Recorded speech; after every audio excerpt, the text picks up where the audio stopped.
मैं बचपन में रेल के डिब्बे में चाय बेचता था। एक ऐसा लड़का जिसके पास न पैसा था, न पहचान, न ही कोई राजनीतिक सहारा, जो रेलवे स्टेशन पर अपने पिता के साथ चाय बेचता था, वही लड़का एक दिन भारत का प्रधानमंत्री बनता है। यह कहानी सत्ता की नहीं, यह कहानी संघर्ष, फैसले और न कभी हार मानने की कहानी।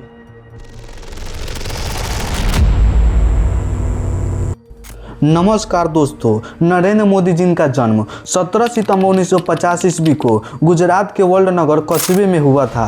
परिवार बेहद ही साधारण था। पिता दामोदर दास मोदी, जो अक्सर रेलवे स्टेशन पर चाय बेचते थे। माता हीराबेन मोदी, जो अक्सर घर को संभाला करती थी।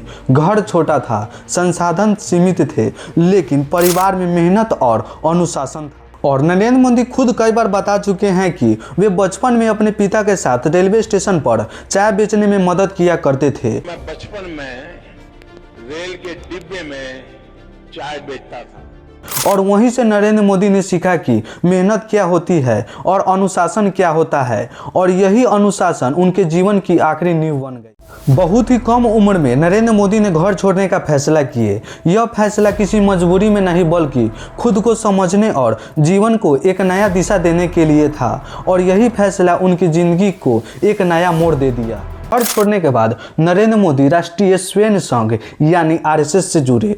यहीं पे उन्होंने सीखा अनुशासन, सेवा, संगठन की ताकत, और उन्होंने पहले नेता बनने की जल्दी न की, पहले कार्यकर्ता बनकर काम किए, और यहीं से उनका नेतृत्व आकार लेने लगा।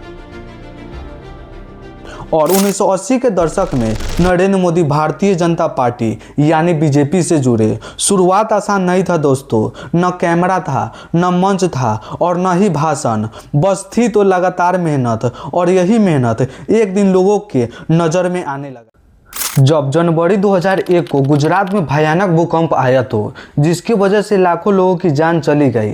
लाखों लोग घर से बेघर हो गए।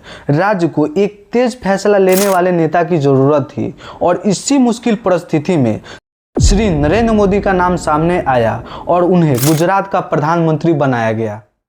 नरेंद्र मोदी गुजरात के प्रधानमंत्री बने, लेकिन एक बड़ी चुनौती यह भी थी कि वे विधायक नहीं थे। कानून के अनुसार उन्हें 6 महीने में ही चुनाव जीतना था। तब 7 अक्टूबर 2001 में उन्होंने चुनाव लड़ा और चुनाव जीता भी, और इससे यह पता चला कि उन्हें जनता भी स्वीकार कर रही है। 2013 में मोदी जी गुजरात के 3 बार प्रधानमंत्री रह चुके थे। राष्ट्रीय राजनीतिक स्तर पर एक ऐसे ही चेहरा की तलाश थी। विरोध भी हुआ, आलोचना भी हुआ, लेकिन मोदी जी डटे रहे। मोदी जी का मकसद एक ही था, तेज नेतृत्व और विकास। आप ये चिंता छोड़ दीजिए आपका बैकग्राउंड क्या है। बिल्कुल घबराइए मत दोस्तों। आप किस परिवार में पैदा हुए हो, किस अवस्था में पैदा, चिंता छोड़ जब दीजिए। 2014 में आम चुनाव होता है, तो नरेंद्र मोदी देश के सामने एक नए विकल्प के रूप में आते हैं। नतीजा ये होता है कि बीजेपी को पूर्ण बहुमत मिलता है, और रेलवे स्टेशन पर चाय बेचने वाला लड़का एक दिन भारत का प्रधानमंत्री बन जाता है। आप ये चिंता छोड़ दीजिए आपका बैकग्राउंड क्या है। बिल्कुल घबराइए मत दोस्तों। आप किस परिवार में पैदा हुए हो, किस अवस्था में पैदा, चिंता छोड़ दीजिए दोस्तों। अगर आपके दिल में समाज के लिए, देश के लिए कुछ करने की आग है, निकल पड़िए दोस्तों, रास्ता अपने आप मिल जाएगा।